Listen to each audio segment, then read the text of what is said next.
Hey guys, it's Rachel from free scrapbooking ideas and videos.com.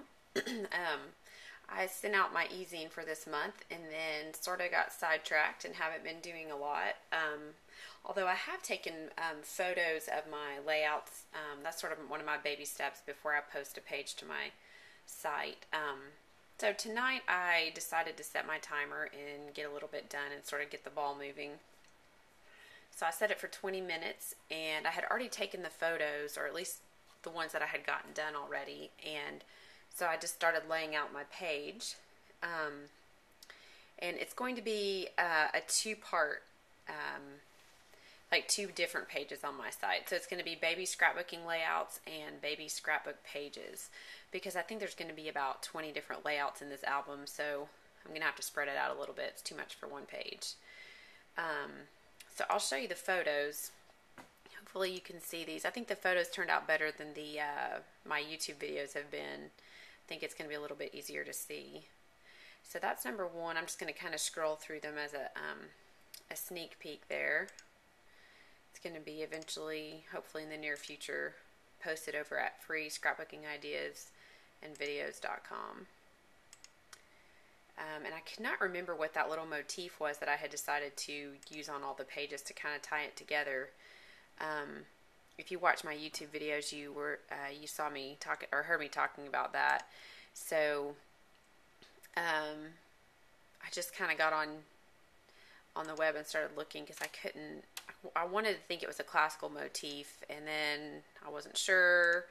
And then finally I started looking some more and ran across the word fleur-de-lis, and I remember that from my interior design days. It just sort of had escaped me for a little bit. So anyways, I included that on most of my pages. You can see it right here. Because if you remember, I was talking about having too many different patterns and not enough cohesion, so I decided to use that little motif and then this sort of greenish gray putty colored paper on all the pages, just to sort of tie all the different pattern papers together. So anyways, just a kind of encouragement if you're like me and get sidetracked, to just set your timer for a little bit and fly lady style, and just do a little bit and just sort of get it going. If you don't know who Fly Lady is, by the way, you can check her out over at flylady.net. She talks about breaking projects down into manageable pieces and getting your house in order and all that good stuff. So anyways, you can head over there and check her out. I know I talk about her a lot, so if you're not familiar, you might check that out.